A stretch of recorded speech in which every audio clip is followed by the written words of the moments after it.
اسلام میں 7 شادیاں مرد کر کے آ جاتے ہیں وہ غلط نہیں ہے. طلاق طلاق طلاق بول کر عورت کی زندگی دوبھر کر دیتے ہیں وہ غلط نہیں ہے. چچا زاد، سب سنیے گا، چچا زاد بھائی بہنوں میں شادی کرا دیتے ہیں وہ غلط نہیں ہے. اس بچی کی کمر ننگی کر دیتے ہیں وہ اسلام میں غلط نہیں ہے. بسم اللہ الرحمن الرحیم. السلام علیکم. لیٹس نو دین میں خوش آمدید.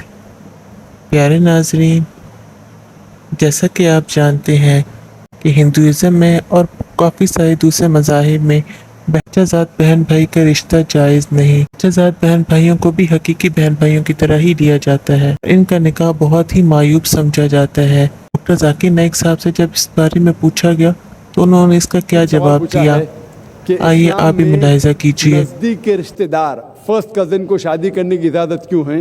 اور میں ڈاکٹر ہوں تو میں سوال کا جواب اچھی طریقے سے دے سکوں گا. جو بہن کا سوال ہے کہ آپ اسلام میں فرسٹ کزن چچا زاد بھائی یا بہن سے شادی کرنے کی اجازت ہے، یہ کیوں ہے؟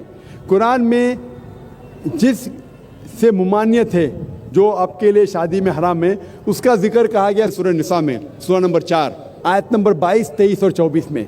میں نے پہلے بھی کہا ہوں کہ اسلام میں کہا گیا کہ آپ اپنی ماں سے نہیں شادی کر سکتے، آپ کی بہن سے نہیں، آپ کی بیٹی سے نہیں، آپ کے بھائی کے بیٹی سے نہیں، آپ کے بہن کے بیٹی سے نہیں، آپ کے والدہ کے بہن سے نہیں، آپ کے والد کے بہن سے نہیں، وغیرہ وغیرہ. اس کے اندر چچا زاد بھائی اور بہن کا ذکر نہیں ہے تو کیوں الاؤڈ ہے؟ اسے کہتے ہیں کانسینگیونس میرجز، انگریزی میں کہتے ہیں کانسینگیونس میرجز.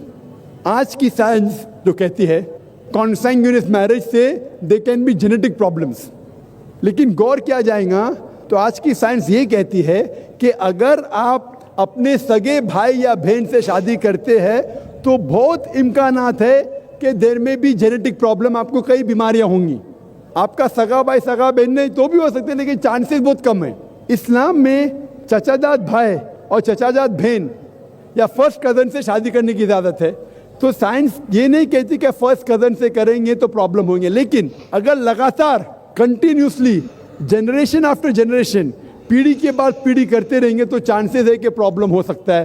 ڈاکٹر احمد صقر اپنے تقریر میں کہتے ہیں کہ اللہ کے رسول نے کہا ہے کہ جنریشن آفٹر جنریشن لگاتار پیڑھی کے بعد پیڑھی اپنے فرسٹ کزن چچا زاد بہن یا بھائی میں شادی مت کرو، اس سے بیماری کے امکانات ہے، لیکن ایک بار کرنے سے نہیں ہے.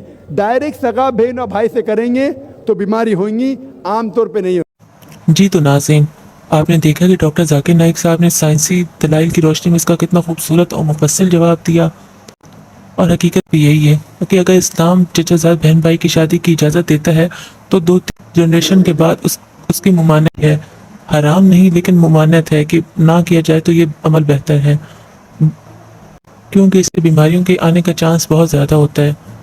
بہتر یہی ہے کہ generation after generation cousin marriages نہ کی جائے کیونکہ اس سے بیماری کے آنے کا چانس ہے. اور حضور پاک صلی اللہ علیہ وسلم نے بھی اپنی زیادہ تر شادیاں قبیلوں سے باہر فرمائی تھیں اور اپنے صحابزادیوں کی شادی بھی اپنے قبائل سے باہر فرمائی. صرف حضرت فاطمہ رضی اللہ عنہا کی شادی اپنے چچا کے بیٹے سے فرمائی. تو اس ثابت ہوا کہ اسلام میں نسل در نسل کزنس کے ساتھ شادی کرنا منع ہے. بہتر ہے کہ نہ کی جائے، اور اسلام خاندان سے باہر شادی کرنے کو زیادہ ترجیح دیتا ہے. تو ناظرین، ہمارے چینل کو زیادہ سے زیادہ سبسکرائب کریں، لائک کریں اور شیئر کریں. اللہ حافظ.